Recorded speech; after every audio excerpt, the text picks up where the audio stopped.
Good evening everyone and welcome back to our channel smart guidance. Miscellaneous পরীক্ষার form fill up হয়ে গিয়েছে এবং edit window মোটামুটি complete. তাহলে পরীক্ষা কবে হতে পারে এবং তার প্রস্তুতি আমরা কিভাবে নেব? এতদিনে বিভিন্ন বিশ্বস্ত সোশ্যাল মিডিয়া মারফত আমরা যেটা মোটামুটি জেনে গেছি যে পুজোর আগে প্রিলিমস হওয়ার একটা সম্ভাবনা রয়েছে। যদি একান্ত ওবিসি সংক্রান্ত বিভিন্ন ইস্যুতে সেটা পিছিয়ে যায় তাহলে পুজোর পরে পরেই মিসলেনিয়াস পরীক্ষা অনুষ্ঠিত হবে। তাহলে এই পরীক্ষার জন্য আমরা মোটামুটি 3 থেকে 3.5 মাসের একটা সময় পাচ্ছি। এখন এই সময়ের মধ্যে যদি প্রস্তুতি নিতে হয় তাহলে কোন কোন বিষয়ের উপর আমরা জোর দেব? প্রথম কথা হলো, এখানে প্রিলিমস পরীক্ষায় 100টা প্রশ্ন থাকবে, প্রত্যেকটার মার্কস থাকবে 2 করে। এর মধ্যে ম্যাথামেটিক্স থেকে 25টা প্রশ্ন থাকবে আর জিএস পেপার থেকে 75টা প্রশ্ন থাকবে।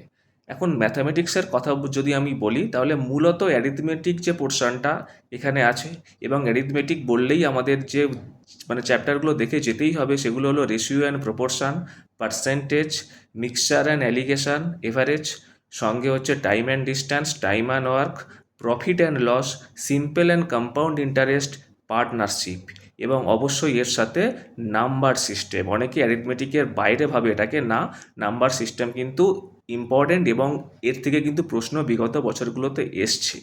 সো এই যে চ্যাপ্টারগুলো বললাম এগুলো কিন্তু ধারাবাহিকভাবে আমাকে প্র্যাকটিস করে যেতে হবে, কারণ এখানে 25টা যে প্রশ্ন থাকবে 25টাই কিন্তু আনসার করতে হবে।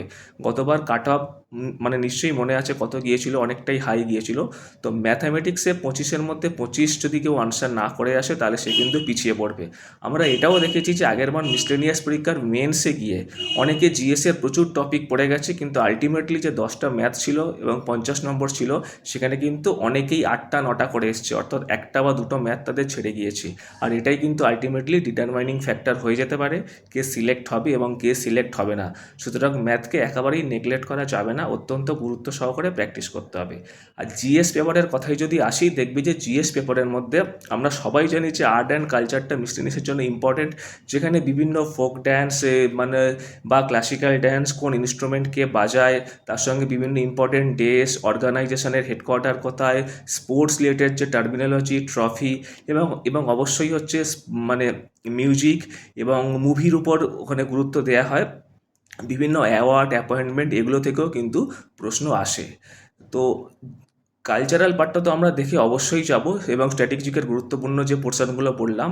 তবে এছাড়াও যদি আমি দেখি যে হিস্ট্রি, জিওগ্রাফি, পলিটি বা ইকোনমিক্স থেকে প্রশ্ন আসলেও হিস্ট্রি, জিওগ্রাফি থেকে তুলনামূলক একটু বেশি প্রশ্ন আসে, পলিটি, ইকোনমিক্স থেকে একটু কম প্রশ্ন আসে। তবে সায়েন্স পার্টটাকে কিন্তু এখানে বেশ গুরুত্ব দেওয়া হয় এবং সায়েন্স থেকে কিন্তু প্রচুর প্রশ্ন এখানে আসে। সুতরাং যারা মিসলেনিয়াসের প্রস্তুতি নিচ্ছ তারা অবশ্যই ম্যাথামেটিক্স, সায়েন্স এবং স্ট্র্যাটেজিকের কালচারাল পার্ট, এইগুলো কিন্তু অবশ্যই তোমাদের ভালো করে দেখে যেতে হবে। তোমরা যদি বিগত বছরের প্রশ্নপত্র দেখো তাহলে নিজেরাই বুঝতে পারবে, কারোর অ্যানালাইসিস শোনার কোনো প্রয়োজন নেই যে কোন জায়গাগুলো থেকে প্রশ্ন আসছে, সেইগুলো ধরে কিন্তু প্রস্তুতি নেওয়া দরকার। সেটা তোমরা নিজেরা বাড়িতে ব্যক্তিগতভাবে প্রস্তুতি নিতে পারো, কোনো বই কিনে একেবারে নিজের মতো করে নিতে পারো, বা কোনো অর্গানাইজেশনের সাথে তোমরা যুক্ত হতে পারো, সেটা সম্পূর্ণভাবে তোমাদের ব্যাপার। কিন্তু তোমরা পরীক্ষার প্রস্তুতি শুরু করে দাও, একদম সময় নষ্ট করো না। আর তোমরা যদি মনে করো যে আমাদের সাথে তোমাদের প্রস্তুতিকে এগিয়ে নিয়ে যাবে, তাহলে দেখবে নিচের ডেসক্রিপশন বক্সে একটা নাম্বার আছে, সেখানে তোমরা কল করতে পারো। এখানেও কিন্তু ক্লাস স্টার্ট হয়েছে এবং এখানে তোমাদের গাইড করছেন সেই সমস্ত টিচাররা যারা হচ্ছে রাজ্য এবং কেন্দ্র স্তরের বিভিন্ন প্রতিযোগিতামূলক পরীক্ষায় সাফল্যের সাথে উত্তীর্ণ হয়েছেন, নিজের এই জার্নিটা পেরিয়ে এসছেন, তাই তারা খুব ভালো করে জানেন যে এই পরীক্ষাগুলোর প্রশ্ন কোথা থেকে আসে এবং তার জন্য প্রস্তুতি কিভাবে নিতে হয়। তো তোমাদের যারা মিসলেনিয়াস পরীক্ষায় বসতে চলেছো তাদের সবার জন্য আমাদের স্মার্ট গাইডেন্সের পক্ষ থেকে রইল অনেক শুভেচ্ছা, ধন্যবাদ।